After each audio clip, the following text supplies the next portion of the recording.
Good morning. Today is the latter half of March. I don't know the date. Not going to cheat and look. That's kind of lame. Today's plan, we are going to head to the backside of the ridge in Local Vigilance and have a look around there for sign. It gets kind of dense back there along the back ridge, so that's where we're headed for some lookabout right now. To Chris Reinhardt, my apologies. I didn't get your message until this morning, and I already kind of had plans at that point. We will get out soon though. In the meantime, I am going to get moving and we'll see what we find on the back ridge. So we're off.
And there seems to have been a little snow during the week, which is interesting because we did have a couple of colder mornings.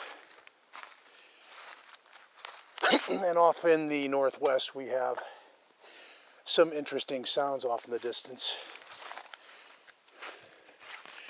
They sound woodpeckerish right now, but we are headed in that direction, so we'll do some checking should we have anything else intermixing with that. And we'll take things from there.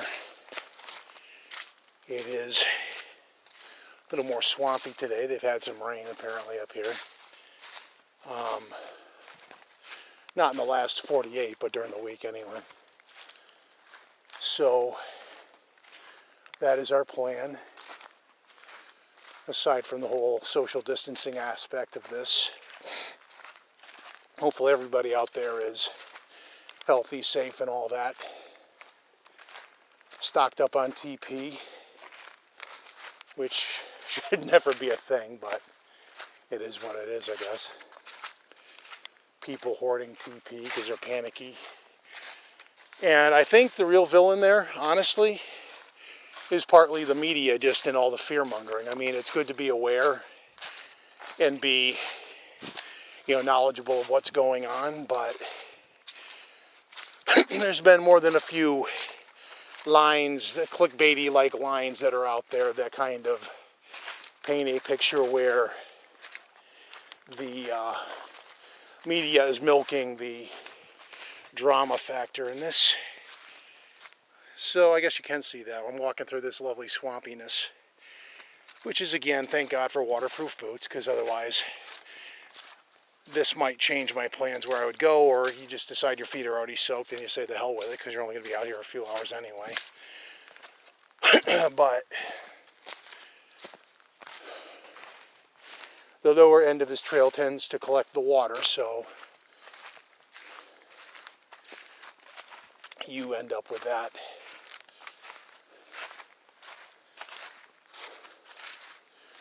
So, and again, some background. This area is basically like, I want to say like 4 or 5 years ago, was logged in a couple of spots up the way here. One to the northeast, one to the northwest, and the southwest, with a trail kind of going between the few, or between the two.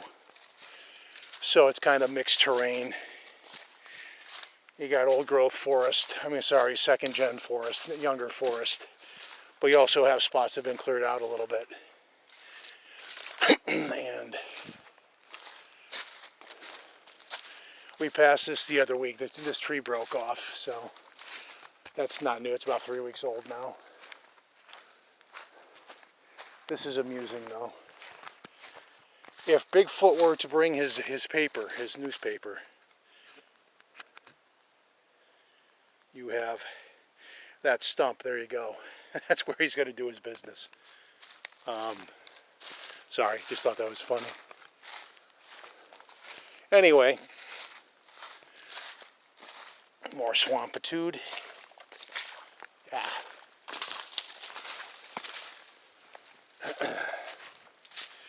You don't always come out here to do this and keep your feet dry. It's part of the, I won't call it a job, but it's part of the deal out here. So we are going to head back down that way we were out here. I want to say it's 2 weeks ago. Have a second look. Kind of get an idea how that changes from week to week. And look for any sign. There is some sound coming off that way. Out here, a little swampy area.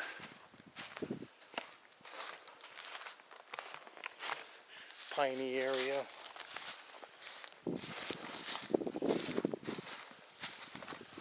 So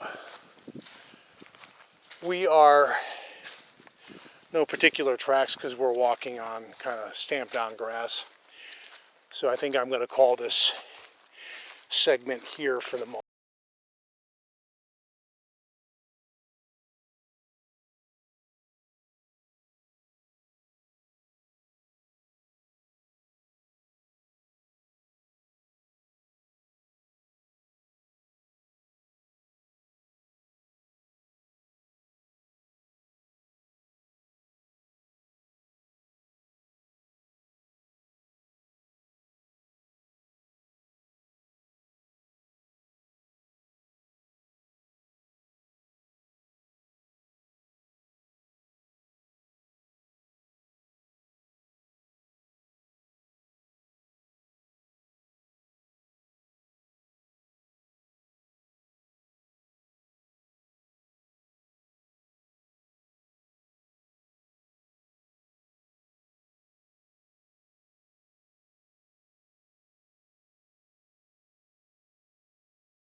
We're back.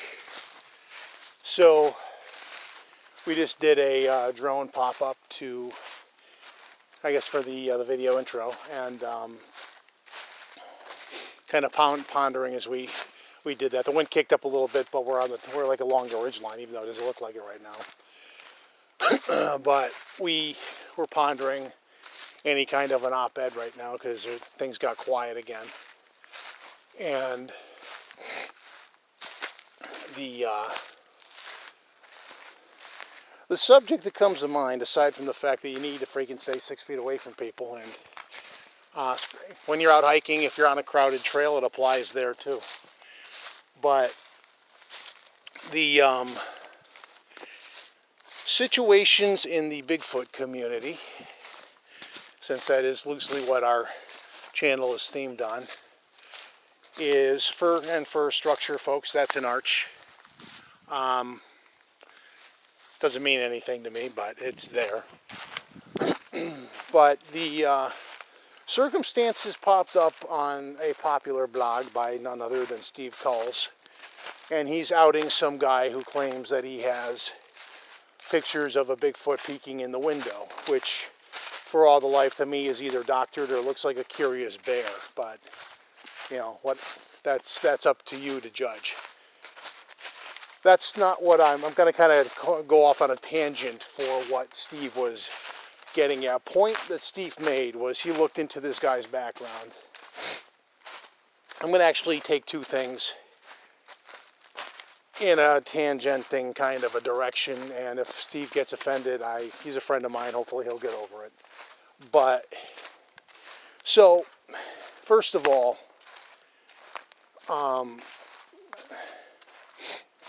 he gets into people's backgrounds when people make claims, and there's a question in my mind as to just how far you're entitled to go into somebody's personal life. But in this case, he found out this guy had a felony charge in his background for child molestation, which is a red flag, and I will grant him that. Which is a good thing that he alerted folks to that. That's one crime that begs little forgiveness. And without delving into the psychology underlying why people do such violent-based things, you're just, once you've done it, you can't be trusted around kids anymore. No ifs, ands, or buts, and the community does have a right to be alerted to the fact that somebody like that's in their midst. I do believe that. But here's the thing. Steve has recently done an interview with another guy who is a well-known fixture in the community, and for the sake of reliability and CYA purposes, I'm not going to mention names, but he is a person fairly well-known in the community, and he has brought us more than one hoax in the past, with involvement either direct or indirect. But this person is also fairly adept at cyber stalking. Yeah, let's go explore down here. And he has done this over a couple of times, and if you do it to somebody enough times, they tend to look back into your background. So here's an individual who is seen by some as a quote-unquote legitimate Bigfoot researcher, and yet this guy in his background has multiple felonies. Some as recent as 2014. And this is where some hypocrisy has to be called out here in the community. Basically, these aren't minor felonies either. These aren't like minor things. These involve firearm charges and armed burglary and going to jail for a couple of years and getting out and getting caught with guns again. Sometimes very recently. And without getting in further and making this a mudslinging episode, there are some less than tidy rumors in the community about this individual too. But here's the thing. My question is, here you have another felon who's done, maybe he's not a child molester, although we don't know that, but I'm not going to go there. But he has done some freaking heinous things. And he has set himself up in a way where he's trying to make himself out to be a debunker in his own right, which is laughable because this guy has been involved in 2 long-term hoaxes, which, among other things. He's been accused of some colorful things, some border on domestic terrorism.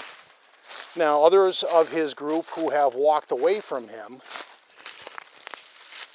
have refuted some of the charges, possibly to cover their own butts too, but just to see what I'm exploring, I'm just going to let me give you a kind of a piney, and there was a boom off in the distance. Sure, curious what that is. But this is also basically the area that some of the noise off in the distance when I was approaching came from. So I want to have a look. There are some noises off, not anything wood knocky, but enough to make you wonder what they are. But there's some deer scat.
Lovely deer scat for you.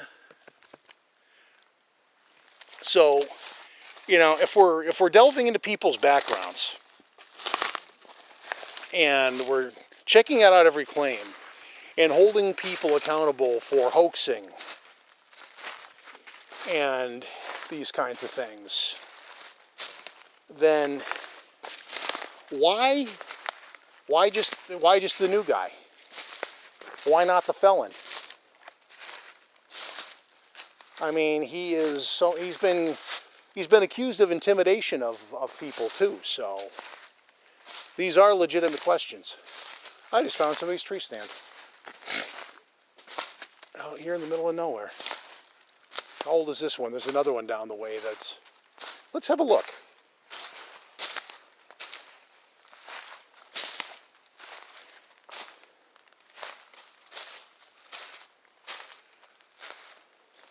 We're going to start heading up now. So, yeah.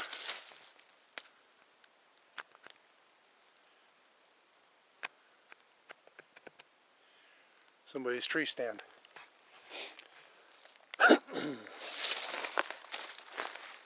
And if they're not using, I wonder if they'd mind that being done for a night op down that way with some night op stuff.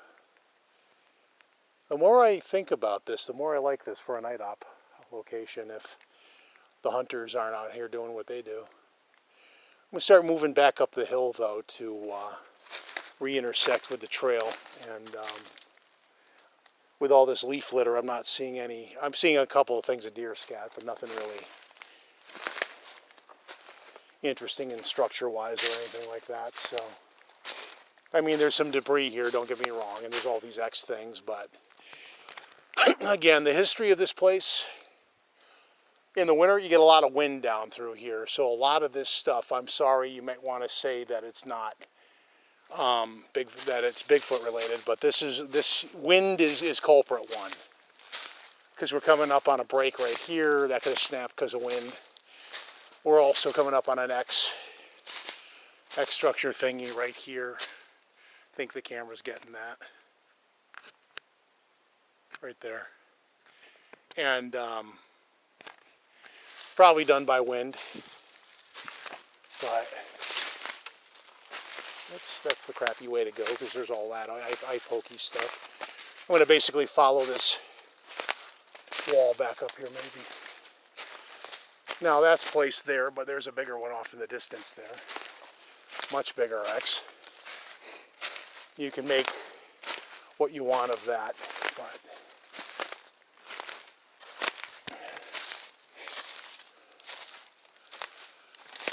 that almost looks burned. Wonder if that's a lightning hit. But it looks like it got dug into. There's some probably deer tracks. But rather than go all the way down and have to fight my way back uphill, we're gonna kind of do a sweep through. Nothing really spectacular. So we'll continue on the trail, and once we intersect, possibly take a break and cover some more ground. But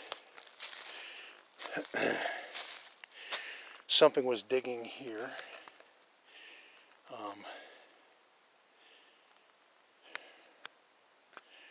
Right there.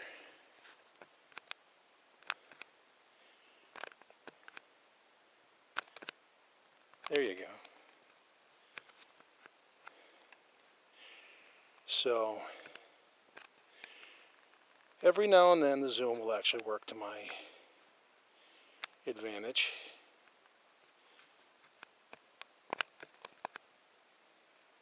But thank you. And I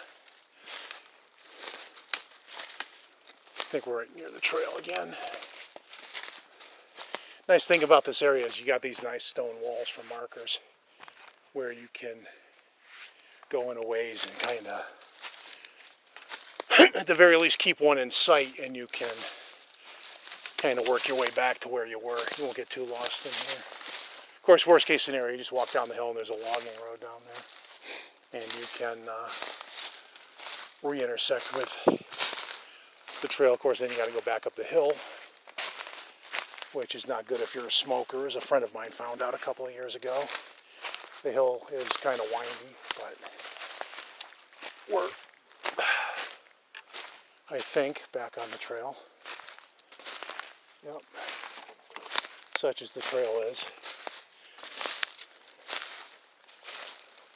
And we may call the segment for a bit.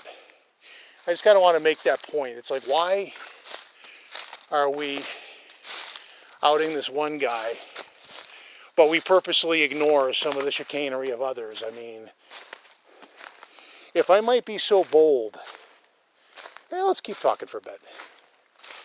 If I might be so bold, there is a lot of dirt in the Bigfoot community. There is a lot.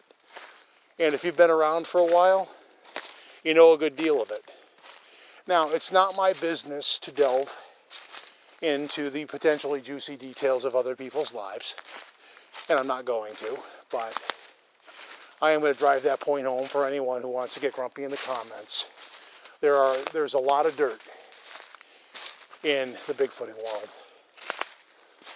and For all those that have some idea that they're going to write a book on the subject of Bigfoot, needless to say, if you wanted to cover the soap opera aspect of Bigfootery, you could cover 400 pages in that and probably not try hard to throw out a random number. But we're going to cut the segment here, take a break, and cover some ground. And again, we'll come back right by this big wolf tree right here.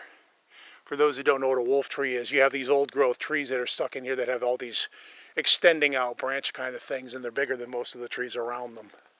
And I'm glad they're in here because they lend some character to the forest. But let's end the segment here. We're going to cover some ground. We'll come back with any item.